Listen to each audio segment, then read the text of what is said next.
diversidade religiosa, ela vem crescendo muito no Brasil, e com isso aumenta também a intolerância religiosa, de um não respeitar o outro, um criticar o outro e ter, tipo, agressões verbais, agressões físicas e entre outras coisas.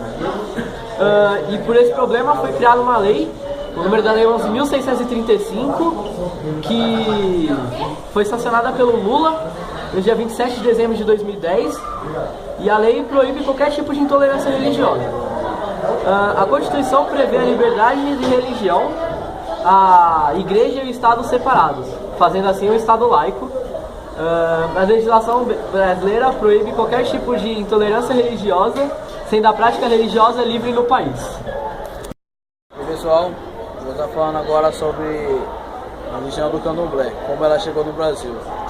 Ela chegou no Brasil quando os escravos vieram da África. Eles tinham, lá na África eles têm aqui a Umbanda, que é a cultura deles, a religião. Eles trouxeram para o Brasil, só que os seus donos não aceitavam essa religião. Então qual que foi a forma deles continuar com a sua religião? Eles assimilaram os seus orixás, suas entidades, com os santos católicos. Uma forma de você reconhecer alguém dessa religião é através de suas guias, são os cordões coloridos que eles usam. Cada guia significa um orixá e para eles serve como proteção, eles dizem. E é isso aí. Os maiores casos de intolerância religiosa que temos no Brasil são contra os ateus. Uma pesquisa feita pela revista Veja em 2007 mostra que somente 13% dos entrevistados votariam em um presidente ateu. Os ateus na pesquisa concorriam com negros, mulheres e homossexuais. O analista social afirma que os brasileiros ainda entendem o ateu como uma pessoa sem caráter, sem ética e sem moral. Um dos casos mais famosos que tivemos de intolerância religiosa aqui no Brasil foi o do pastor Silas Malafaia contra a jornalista Eliana Brum, que no caso o pastor a chamou de vagabunda. A difícil vida dos ateus em um país cada vez mais evangélico.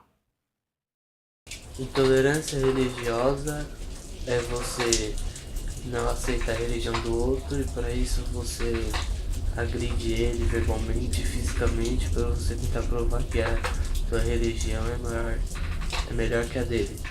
E isso no Brasil é muito comum, já que aqui tem muitas religiões, diversidades culturais, então acaba acontecendo isso, principalmente por parte dos cristãos, por serem a maioria. E todos nós temos o direito de fazer críticas às outras religiões, mas a partir do momento que deixamos de ser respeitosos com a religião do outro, acabamos sendo intolerantes. E isso no Brasil é um crime. Existe uma lei, foi sancionada pelo Lula, que o pessoal do grupo aí já falou, mas é lei, é crime e tem pena para isso. E se todos nós respeitássemos a religião do outro, cuidássemos das nossas vidas, não teríamos esse tipo de preconceito aqui no país. Eu vou falar um pouco sobre intolerância religiosa no país. Os meus amigos já falaram um pouco e eu vou dar um exemplo específico agora. Eu vou falar sobre islamofobia. O que seria islamofobia? É aversão a pessoas de origem islâmica e religião islâmica também. A cidade do Rio de Janeiro é um bom lugar para a gente falar. Lá existem mais de 2 milhões de pessoas de origem islâmica.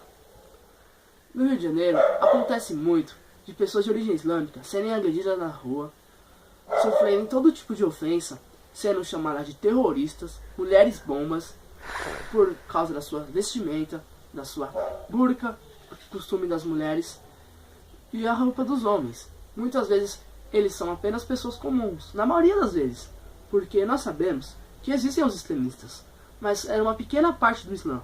O Islã é muito mais do que terroristas, homem-bombas, pessoas ruins que vêm para nosso país querendo matar brasileiros, fazer explodir lugares. Isso não existe. É uma pequena parte de pessoas que são extremistas, não todas. Nós brasileiros temos esse hábito de generalizar as coisas, principalmente em questão de religião. Eu vou falar, quando vejo uma mulher muçulmana, eu penso, não tem como não pensar, aquela mulher pode ser uma terrorista. A gente tem que parar com isso. eu reconheço. Nós brasileiros temos esse hábito de ser preconceituosos com coisas diferentes, que a gente não conhece. Eu acho que pro Brasil, para essa coisa acabar, porque é uma coisa que nosso país é acostumado com diversidades religiosas, diversidade de culturas.